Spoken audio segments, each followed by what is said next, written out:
পোল্টিবাজ নন সাকিব আল হাসান। আওয়ামী লীগের প্রতি পুরোপুরিভাবে আনুগত্য প্রকাশ করে যাবেন সামনের সময়গুলোতেও। সাকিব তো এবারই চেয়েছিলেন আওয়ামী লীগের হয়ে নির্বাচন করতে, কিন্তু যখন বুঝতে পেরেছেন যে তাকে দেশে এসে নির্বাচন করতে দেওয়া হবে না, এরপরে তিনি এই ব্যাপারে আর আগ্রহ দেখাননি। সাথে সাকিব জানিয়েছেন এই মুহূর্তে আওয়ামী লীগ নিষিদ্ধ থাকলেও সারা জীবনের জন্য আওয়ামী লীগকে নিষিদ্ধ রাখা যাবে না, এটা সম্ভব নয়। এভাবেই খোলামেলা আলোচনা করেছেন দেশের প্রথম সারি গণমাধ্যম BDNews24.com-এ।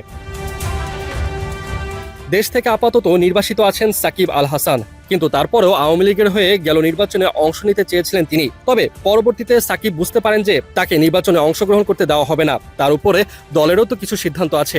এই ব্যাপারে সাকিব জানান, আমি তো এবারে নির্বাচনই করতে চেয়েছিলাম, ভেবেছিলাম নির্বাচন করি, ভোটে দাঁড়িয়ে দেখিয়ে দেই, পরে ভাবলাম আমাকে নির্বাচন করতে দেবে না। এছাড়া দলেরও তো একটা সিদ্ধান্ত থাকে, সেটার বাইরে যাওয়া যায় না, না হলে নির্বাচন করে দেখিয়ে দিতাম। সাকিব আল হাসান পোল্টিবাজ নন, এমনটাই দাবি তার।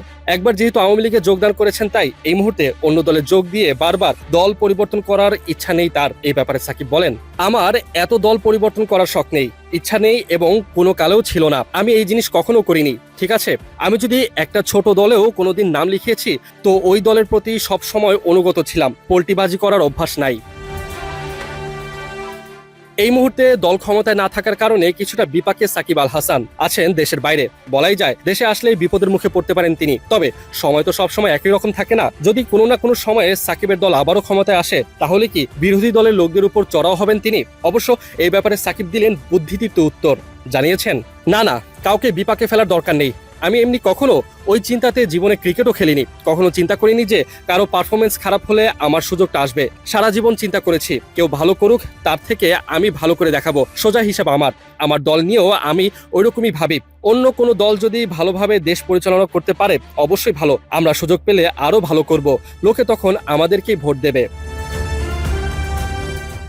আওয়ামী লীগ তো আপাতত নিষিদ্ধ, তবে সাকিবের বিশ্বাস এই নিষিদ্ধ সারা জীবনের জন্য থাকবে না, একটা না একটা সময়ে সবকিছু ঠিক হয়ে যাবে।